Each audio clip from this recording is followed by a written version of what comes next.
பிரியமானவர்களே, இயேசு கிறிஸ்துவின் நாமத்தில் உங்களுக்கு என் அன்பின் வாழ்த்துக்கள். எருசலேமில் இருக்கிற சிதைக்கா குகையினுடைய ஒரு பகுதியிலிருந்து உங்களோடு நான் இன்றைக்கும் பேசுகிறேன். இது ரொம்ப பிரம்மாண்டமா இருக்குல்ல, பார்க்கறதுக்கு ஆச்சரியமா இருக்குல்ல. நானே இதை பார்த்துட்டு முதல்ல வந்தபோது ஆச்சரியப்பட்டு போனேன். இதற்கு இந்த குகைக்கு மேலதான் எருசலேம் பட்டணம் இருக்கிறது. அங்கே வீடுகள், பெரிய பெரிய கட்டடங்கள் இருக்கிறது. அதற்கு கீழே தான் இந்த குகை. இவ்வளவு பெரிய இடத்துல இருந்து எருசலேம் தேவாலயம் கட்ட கற்களை வெட்டி எடுத்திருக்கிறாங்க சாலமோன் காலத்துல. சரி, இப்போ ஆண்டவர் எனக்கு என்ன சொல்லுகிறார் அப்படின்னு சொன்னீங்கன்னா, 119 சங்கீதம் 92 வசனத்துல ஒரு பக்தன் சொல்லுகிறார், ஆண்டவரே, உம்முடைய வேதம் என் மன மகிழ்ச்சியாய் இராதிருந்தால் என் துக்கத்திலே நான் அழிந்து போயிருப்பேன். அப்ப நான் துக்கப்பட்டு இனி வாழ முடியாது என்று எண்ணின சமயத்துல உம்முடைய வேத வசனங்கள் எனக்கு மன மகிழ்ச்சியாய் மாறினது. அது எனக்கு சந்தோஷத்தை கொடுத்தனாலதான் நான் உயிரோடு இருக்கிறேன் என்பதாய் சொல்லுகிறார். உங்க வாழ்க்கையில கூட உங்களுடைய துக்கம் சில சமயத்தில் அழிவை கொண்டு வந்து விடும். சில தற்கொலை பண்ணிச்சாக காரணம் என்ன?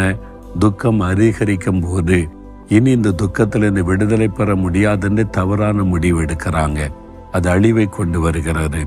அந்த துக்கம் என்கிற அழிவில் இருந்து அமிழ்ந்து போகாதபடி மீட்டெடுப்பது தேவனுடைய வசனம். இந்த வார்த்தை உங்களை ஆறுதல் படுத்தும், தேறுதல் படுத்தும், பலப்படுத்தும். பிரியமானவர்களே, நம்ம ஊழியத்துல அப்பாதுரை பிரதர் இருந்தாங்கல்ல, எனக்கு உடன் ஊழியரா இருந்தாங்க. இப்போ அவங்க தேவனுடைய ராஜ்யத்துல இருக்கிறாங்க. அவங்க பேங்க்ல அசிஸ்டன்ட் மேனேஜராக வேலை செய்றாங்க. அப்போ அவங்க பேங்க்ல வேலை செய்யற கேஷியர், நல்ல பதவியில் இருந்த ஒரு சகோதரர். அவருக்கு திருமணமாகி நல்ல மனைவி இருந்தாங்க. இவருக்கு தாய் தகப்பன் கிடையாது. திடீரென்று மனைவி இறந்துட்டாங்க. அது அவரை ரொம்ப பாதித்தது. துக்கத்தினால அவர் கொஞ்ச நாள் வேலைக்கே வரவில்லை. வேலைக்கு வந்த தாடி வளர்த்து சோகத்தோட தான் வருவாரு. யார்கிட்ட சிரிச்சு பேச மாட்டாரு.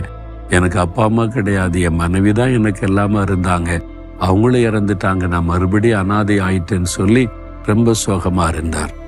இந்த நம்முடைய ஊழியத்தில் உள்ள உடன் ஊழியர் அப்பாதுரை பிரதர்கிட்ட ஒரு நாள் ஆண்டவர் பேசினார், அவனுடைய துக்கம் மாறுவதற்கு என் வேத வசனத்தை அவனுக்கு கொடு என்று.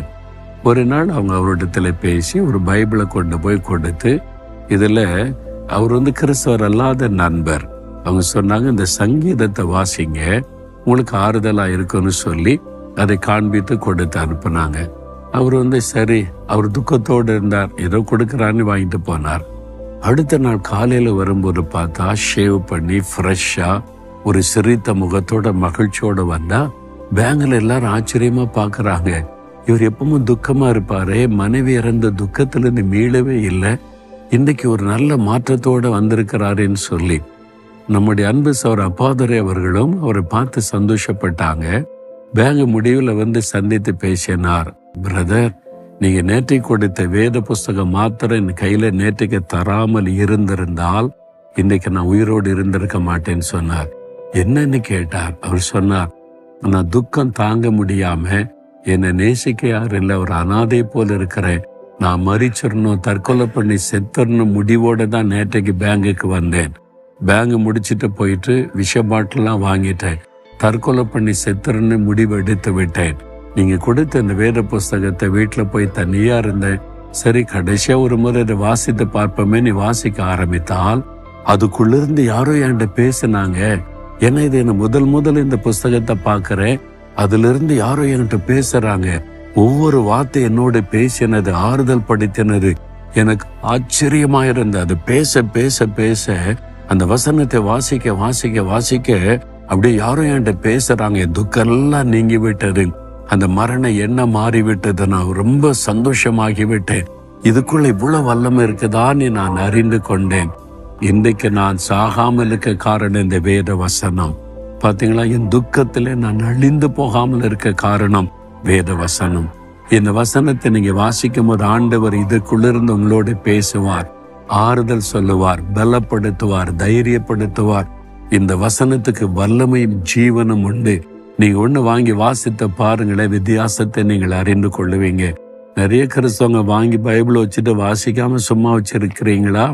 தினம் அதை வாசித்து பாருங்க. அப்பதான் அதனுடைய வல்லமையும் அதனுடைய மகத்துவமும் உங்களுக்கு தெரியும்.